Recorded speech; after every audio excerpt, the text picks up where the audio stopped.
All right, guys, let's talk about what causes a fat loss plateau because it's kind of interesting. On one hand, it is a fact that a lot of people start on a diet, they stick to their diet, they don't cheat, they weigh and measure everything, and they lose weight, and then at some point they stop losing weight. But at the other hand, all this talk about metabolic damage and metabolic slowdown and stuff like that is absolutely positively false. It has never been proven, and as a matter of fact, it's been proven that it does not exist. So what happens here? Why is it if your metabolism isn't slowing down, why is it that you'll start on a diet, you'll be losing weight, and then you'll stop? Okay? And the fact of the matter is there are two reasons for this, okay? One reason for this is quite simply you're burning fewer calories. Now, it has nothing to do with your metabolism slowing down. It has to do with the amount of calories you're burning because of the amount of weight you're carrying around. Okay? If you want to determine your maintenance calories, okay, and figure out what your deficit should be, you have to just jump on the scale and find out how much you weigh. Now, it doesn't matter if it's fat or muscle or if it's a weighted vest or a rucksack you're carrying around, the amount of weight you carry around all day will determine the number of calories you burn all day. So, I just got some notes for something completely unrelated that I was using as an update for my low carb cutting and bulking 2.0 program.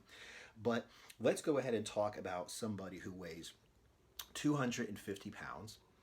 He is trying to get down to 200 pounds and he's halfway there. Okay, he went from 250 to 225 en route to 200 pounds, which is his goal body weight. Okay, so let's say 15 calories per pound of body weight. Okay, so he starts off at 250 pounds that he has burning 3,750 calories. That's his maintenance. Just walking around all day, he'll burn approximately 3,750 calories. Now, he goes ahead and he starts losing weight, he starts losing weight, he starts losing weight, and then he slows down or stops losing weight and he doesn't know why. Well, if he went from 250 to 225 pounds, if he lost 25 pounds, he's carrying 25 pounds of weight less than he did when he started his diet. That means he's burning that many calories fewer. Okay, so let's find out what his approximate maintenance calories would be at 225. Now it would be at 15 calories per pound of body weight, 3,375 calories. That is a difference of 375 calories. That means by losing 25 pounds, he's gone and he is burning now 375 calories less than he was when he weighed 250. Okay? Now, 375, let's say he's at a deficit of 500 calories. Once again, that's not necessarily my way of doing it, but a lot of people say just get into a 500 calorie a day deficit and you'll burn a pound of fat a week theoretically. If he was doing that, where he started off at 250 pounds, he was burning 500 calories. He was in a 500 calorie a day deficit. But by losing 25 pounds and going from 250 down to 225, he's burning 375 calories fewer, which means his 500 calorie deficit is now 125 calories. Okay? So that is the number one reason why you hit a fat loss plateau. Your metabolism hasn't slowed down. Okay? But you are just burning fewer calories because you're carrying less weight around. Okay? Now, there's also another reason. Once again, metabolic damage and metabolic slowdown, none of that stuff exists. Okay? The fact of the matter is, there's something called NEAT, non-exercise activity thermogenesis. Okay? NEAT is what makes up the most of your calories that you burn. Okay? You sleep, you sit down, your heart beats, you digest food, you breathe. You don't really burn a whole lot of calories. You might go to the gym an hour, maybe an hour a day, okay? You lift a few weights, you don't really burn a lot of calories, okay? So in general, the calories that you burn really come from your NEAT, your non-exercise activity thermogenesis. And I've spoken about this before. If you motion with your hands, you're burning calories. If you stand instead of sitting, you're burning calories. If you use the stairs instead of the elevator, you're burning calories.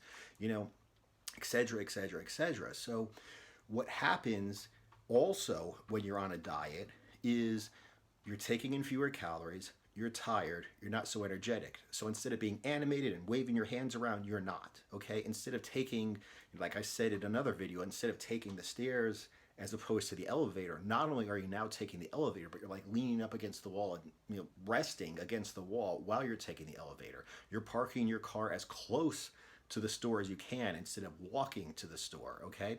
So all of these things contribute to you burning fewer calories.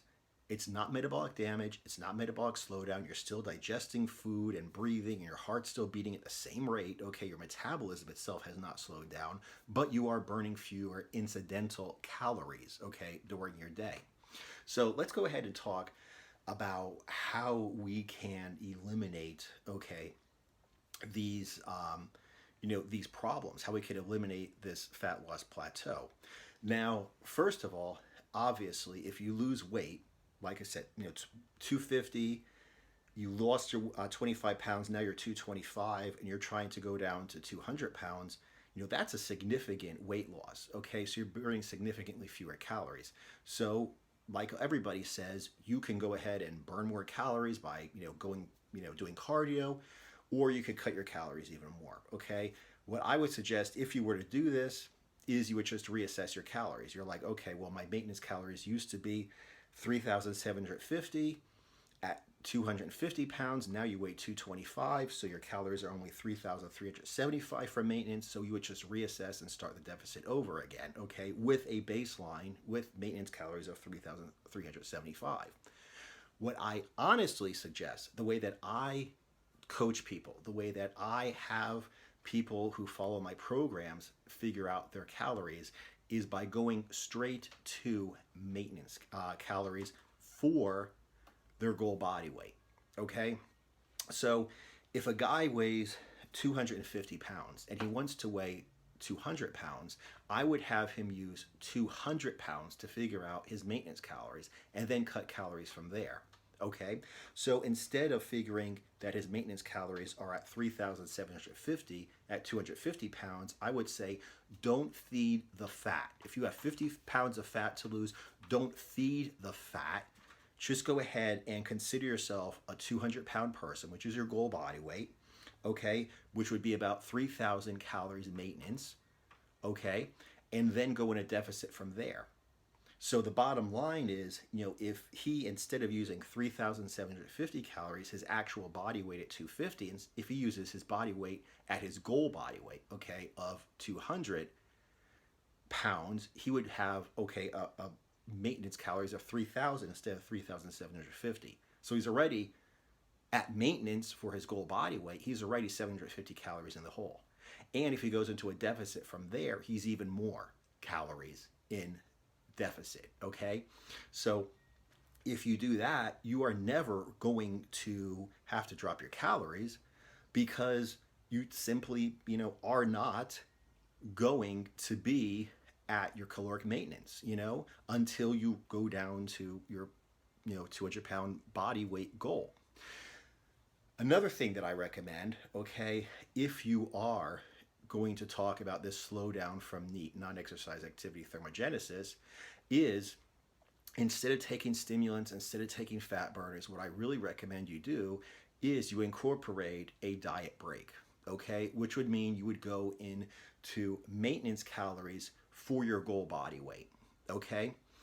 That would allow you to not gain weight, okay, but it would allow you to get in more energy food. In my case, since everything that I teach is low carb, you would be able to get more fat, which is the source of energy. So you would eat more food, eat more calories, get more energy, get more fat, feel better because you are at caloric maintenance. However, since you're at caloric maintenance for your goal body weight, in this case 3,000 calories, okay, for 200 pounds, even though he weighs 225 pounds, he's already at a 375 calorie deficit. So even though he's, quote, at maintenance for his goal body weight, for his actual body weight, he's still 375 calories in the hole every single day, okay? So not only is he not going to gain weight or gain fat during his diet break, but he's also probably going to be losing a little bit of fat, Okay, so like I said, those are two different ways. You don't, your metabolism doesn't slow down. You're still digesting food. You're still breathing. Your heart's still beating. Everything's the same. It is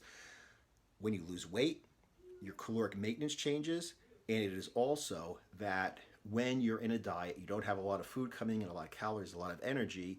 You do not move around, and your NEAT, your non-exercise activity thermogenesis, reduces, so you burn even fewer calories. So, like I said, that's how I deal with it.